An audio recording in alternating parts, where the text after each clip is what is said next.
kapag hirap kang makalimot sa ex mo at hindi makamove on. Okay, you better watch this video.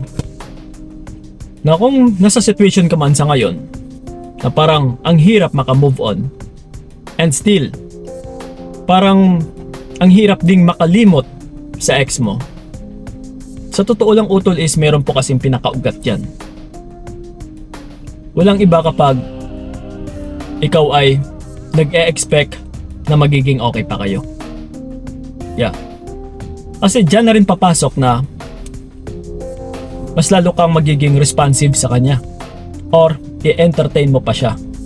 The more kasi na ina-entertain mo pa siya, ay the more kang mahihirapan sa pag-move on. Kaya sa mga taong nagtatanong sa akin na, Kuya Kiko, paano po makamove on, ay dinediretso ko po yung sagot sa kailangan nyo pong i-let go 100% yung tao.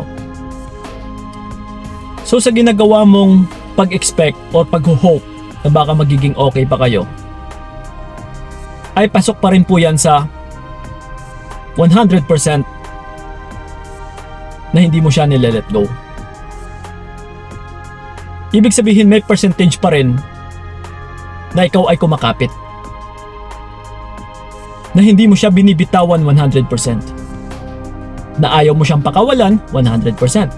Nag-e-expect ka pa kasi sa kanya na kung kailan siya babalik. Na babalik pa nga ba? Na baka pwede pang maayos? Pwede pang ma-fix? Na pwede pang ma-save yung relationship? So kung may ganito kang thinking, malamang sa malamang utol, mahihirapan ka talaga makamove on. Kasi wala kang nile-let go 100%. Kahit sabihin man nating pinapakawalan mo na siya, pinapalaya mo na siya, pasok po yan sa pag-let go. Pero take note sa sinabi ko kanina na 100%. Doon po yan nagmamatter. Ibig sabihin sa pag-let go or sa pagpakawala mo sa kanya, sa pagparaya, sa pagkalas, ay hindi po yan natatapos sa doon lamang. Kundi dapat pasundan po natin ito na dapat lahat-lahat pala. Walang communication, no? Zero communication. No connections. Wala lahat. Kahit pang e-stock mo utol, ay dapat kailangan mo itong itigil. Ang hirap kasing makamove on kapag palagi pa rin natin silang iniisip. And kaya mo sila naiisip dahil umaasa ka pa na sila ay babalik. Na umaasa ka pa na baka pwede pa talagang maayos. Kahit ako noon, naranasan ko rin yung ganito, na ang hirap makamove on kapag meron tayong maling paniniwala. Kagaya nga ng sinabi ko is kapag umaasa pa tayo na baka pwede pang ayusin, pwede pa siyang habulin, habang parang hindi pa naman siguro huli yung lahat, kaya kailangan ko siyang kausapin, baka madadala pa sa pag-aayos or sa pag-uusap. Pero kung yung partner mo is umaayaw na rin, or kung may nakikita ka ring pinakamabigat na dahilan na para tapusin yung relationship na ito, is dapat kailangan na nating panindigan. Wag na tayong kumapit pa. Kung minsan, hindi naman talaga natin mapagkaila na hindi lang ganun kadali makalimutan yung isang tao. At saka hindi ganun kabilis. No, pero kung tinutulungan natin yung sarili natin sa tamang paniniwala, sa tamang mindset, ay pwede tayong makausad, pwede tayong makamove on ng mas mabilis. No, sa tamang pag-iisip utol, sa tamang paniniwala talaga. Kung wala rin kasi tayong acceptance sa sarili natin, sa pagtanggap, no, sa ganitong situation na nangyari sa inyo, ay mahihirapan kang makamove on. Mahihirapan kang makalet go. Acceptance is the only key, no, para humilom yung sugat sa puso mo. Kumbaga pa, meron tayong thinking or mindset na kailangan na nating tanggapin ito. Na hindi pala lahat ng tao ay kaya nating i-please, or pwede nating turuan, or pwede nating pilitin, Or pwede bang magmamakaawa? Hindi pala. Kundi, kung ayaw man sa atin ng tao, kailangan din natin itong respetuhin. Kailangan din natin itong paniwalaan. Okay na kung ayaw mo sa akin, wala rin akong magagawa. Kailangan ko itong tanggapin. No, acceptance kasi. Kailangan ko itong tanggapin kaysa ipipilit ko yung sarili ko sa'yo. And kung wala ka namang pagmamahal sa akin, marahil, paulit-ulit mo lang din akong lolokohin.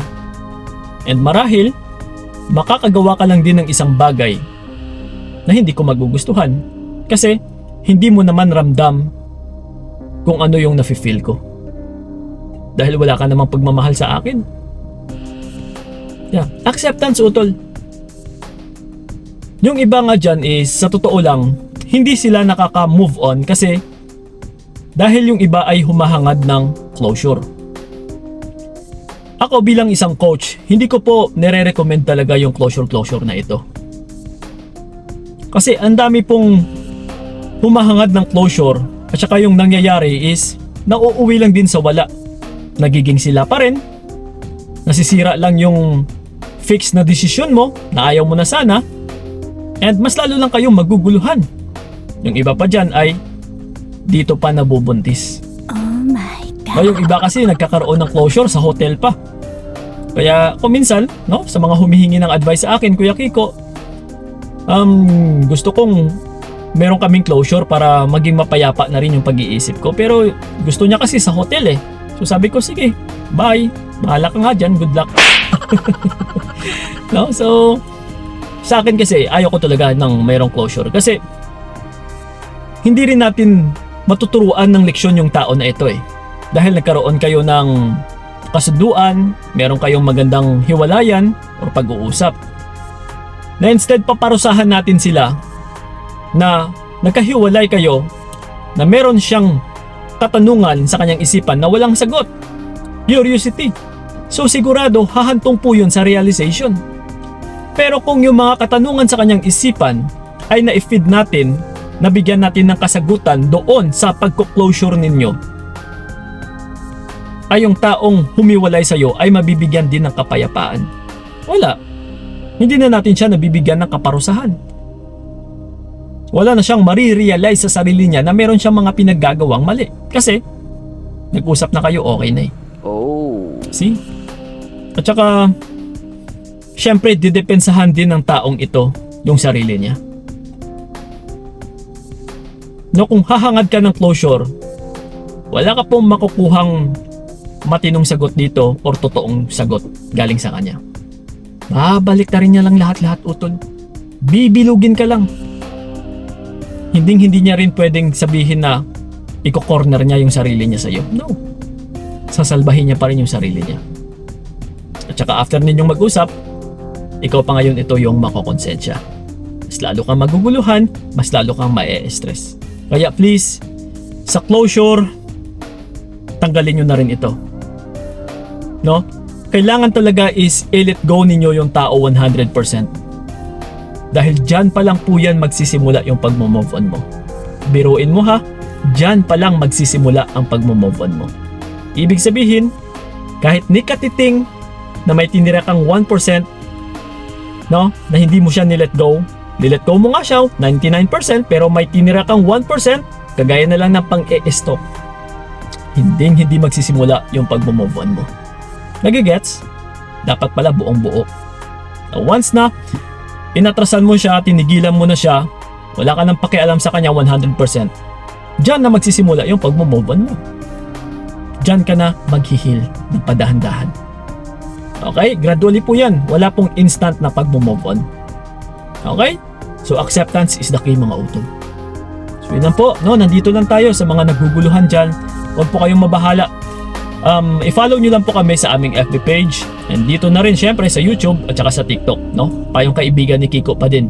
Matitiyak ko sa inyo, mga utol, mabibigyan at saka mabibigyan pa rin kayo ng kalakasan, no, sa inyong loob once na nakikinig po kayo sa amin. Okay? Ako mismo magpapalakas sa iyo. Copy? So yun lang po. Sana'y nakatulong yung video na ito. Maraming salamat. So ingat kayo. God bless and babush! toxic.